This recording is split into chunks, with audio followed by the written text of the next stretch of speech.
So yes, as you heard, my name's Eleri, and I study Fag Hags. So you might be asking yourselves, what does that mean? So these are women, they are straight, they are bi, they are trans, they are gay, and these are women who choose or seek out friendships with gay men. So some prime examples might be Will and Grace, Judy Garland, who loved gay men so much she married two of them, Elizabeth Taylor, who campaigned for AIDS medication and set up Dallas Buyers Club style operations to care for AIDS-afflicted gay men during the AIDS crisis in America. So, to go to my talk. My talk today will briefly look at how Andy Warhol interacted with women and, moreover, the fag hag. This is a bit of a mishmash of ideas that are part of some of the preliminary research I'm doing into Warhol's relationships with women and fag hags. I hope you enjoy. In 1975, Andy Warhol published his treatise on the of riffs and reflections, The Philosophy of Andy Warhol. I can see if this will move. Okay. Introducing his chapter on love, Andy Warhol writes that during the 60s, I think, people forgot what emotions were supposed to be. Everyone performed. I think that once you see emotions from a certain angle, you can never think of them as real again. That's more or less what happened to me. For Andy Warhol, all emotion, including love, is performative. As Warhol later explores in his twee 1980 silkscreens, which I'll show here, the vocabulary and lexicon of behaviour was enacted according to an all-pervading societal script of behaviour, the inescapable models of being that television, film, and advertising forced upon the American population, an idea that was echoed by contemporary theorists like Jean Baudrillard. With the help of his ever-present tape recorder, whom he actually described as his wife at one point, Warhol discovered that the biopolitics of capitalism and its consumer culture had killed authentic emotion, replacing the emotional human with a performing automaton. Everybody knew that and performed for the tape. You couldn't tell which problems were real and which problems were exaggerated for the tape. Better yet, the people telling you the problems couldn't decide anymore if they were having the problems or if they were just performing. So, for Andy Warhol, though capitalism, consumerism, and mass media may have killed authentic emotion, as we see here, a certain kind of love might still be possible for him. I don't know if I was ever really capable of love, but I became what you might call fascinated by certain people. One person in the 60s fascinated me more than anybody I'd ever known, and the fascination I experienced was probably very close to a certain kind of love. Warhol's one person is Taxi, a, quote, confused, beautiful debutante from South Carolina. Taxi frolicked about the down-and-out world of New York's avant-garde, dressed in the shortest of miniskirts and the very largest of earrings. A bulimic, drug-addicted, self-neglecting waif, Taxi is none other than Edie Sedgwick, the iconic face of Warhol's factory. So though he identified as homosexual and denied the possibility of love for him, Warhol's authentic loving, or as close as he could possibly get to it, was reserved for a woman. A homosexual man and a straight woman, one might argue that Andy and Edie's was a loving fag-hag friendship. As biographer Victor Bockery elaborates, for Andy, the gorgeous, campy, always up and ready to go Edie was the perfect fag-hag. As this photo hints, Andy and Edie do almost look like they're a loving married couple, or at least a mocking deformation of the traditional straight couple. Women and fag hags are central figures in Andy Warhol's life and work. If you visited the exhibition today, you'll have seen how we as visitors are faced with entire walls filled with images of women, the young and beautiful of Andy Warhol's day. As the camera's fascinating fixed stare upon Edie Sedgwick in Warhol's screen test, which I hope will work, there we go, or the repeated, replicated, and reiterated silk screens of fag hags like Debbie Harry and Elizabeth Taylor testify, Warhol is fixated by the image of the female. a preoccupation that fixes the young, beautiful female onto the film or onto the canvas. Warhol's fascination with such women was figured more broadly into both the celebrity and the queer culture to which Warhol belonged. Queer theorists like Lee Edelman and Jack Halberstam write that queer lives are defined in opposition to those of heterosexuals. In particular, Lee Edelman writes in No Future that queer lives reject what he terms heterosexuality's iconic child and the cult of the child that follows it. That is to say, heterosexual cultures, a culture of reproduction and the passing on of things like values, wealth, goods, and morals through family ties from one generation to the next. This is an act that ensures the futurity of our very genes, our values, our morals, and our purchases, a kind of immortality. In heterosexual celebrity culture, we see the full force of heterosexuality's obsession with immortality and futurity. Now, to take a contemporary example in keeping up with the Kardashians, we see the hetero family live in constant and near comedic fear of death, illness, and of being forgotten, of being deemed irrelevant, of losing their celebrity status even in death. A prime example is season 7 episode Tales from the Kardashian Crypt.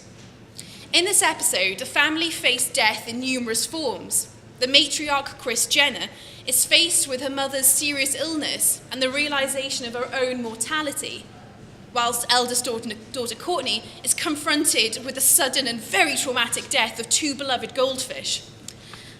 In response to this quasi-existentialist crisis, the Kardashians decide to assign guardians to the next generation of Kardashians, so Courtney's then only son Mason, so they're protecting their futures.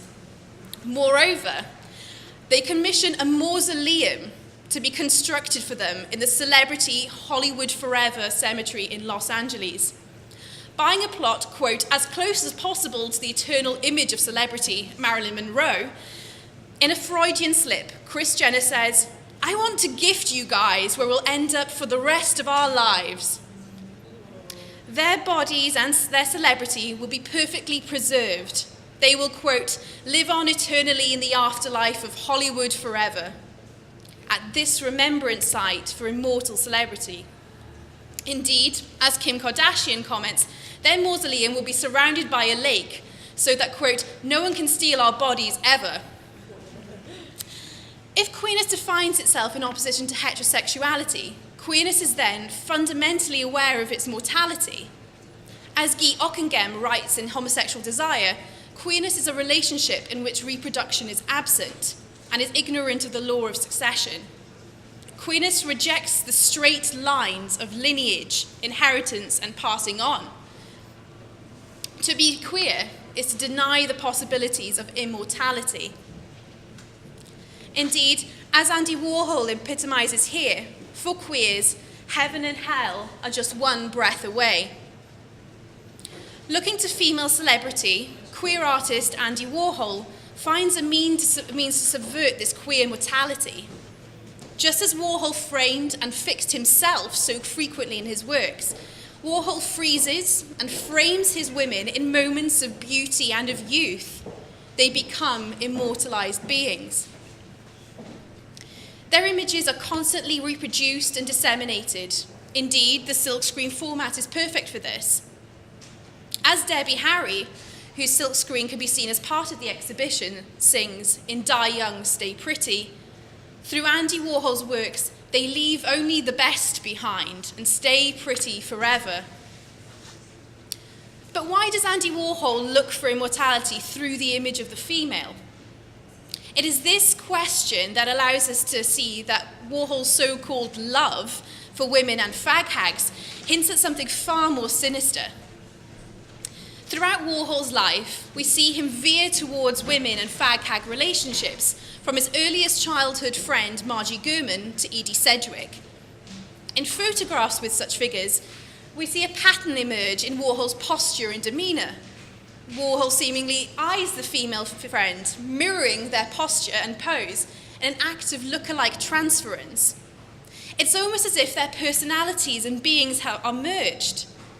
It seems that Warhol doesn't just want to associate with or be inspired by these women. He wants to be these women. Indeed, as friend and art curator Henry Geldzahler writes, a part of Andy wanted to be Edie. To be with Edie was to be Edie for a season. He loved running around and appearing with her in public. She was one of his ego images, and she felt possessed. Alcoholics, drug addicts, schizophrenics, anorexics, bulimics, the women of Andy's factory were so often in a fragile physical and emotional state when they were around the artist. Indeed, we only have to think of the number of women who committed suicide under his watch to see what a profound issue this was. And it's this fragile quality that Andy Warhol loved in Edie and the women he sought to keep closest to him. As he writes in The Philosophy of Andy Warhol, Taxi, aka Edie Sedgwick, had more problems than anybody had ever met. So beautiful but so sick. I was really intrigued. I was so fascinated but horrified. Her hands kept crawling. They couldn't sleep. They couldn't stay still. She scratched herself constantly, digging her nails in and leaving marks. This vulnerability leaves her emotionally open to being overthrown by Warhol, to being possessed by him entirely.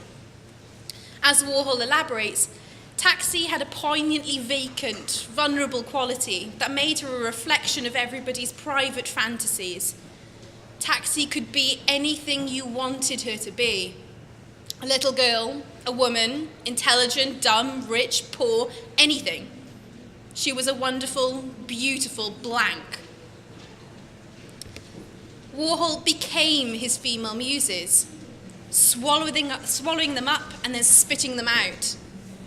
To gain the kind of love Warhol offered was to surrender oneself entirely.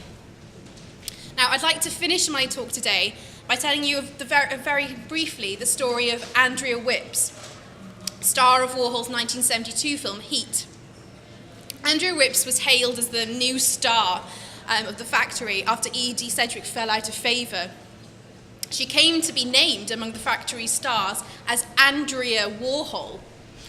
In yet another act of merging and overthrowing, Andrea Whipps surrendered her very name to that of Andy Warhol's. Used, abused, and overtaken by the cult personality, being, and kind of love that Andy Warhol had to offer, for Andrea Whipps, there was simply nothing left of her. Following a psychotic episode in August 1972, Whipps jumped from the top of a 14-story building. Before jumping, she screamed, "Love me while you can." Grabbing a Coca-Cola bottle, an icon of Andy Warhol's art, she plunged to her death. Warhol's influence Warhol made his presence known upon her even in death. To die was to die a part of Andy Warhol. Thanks.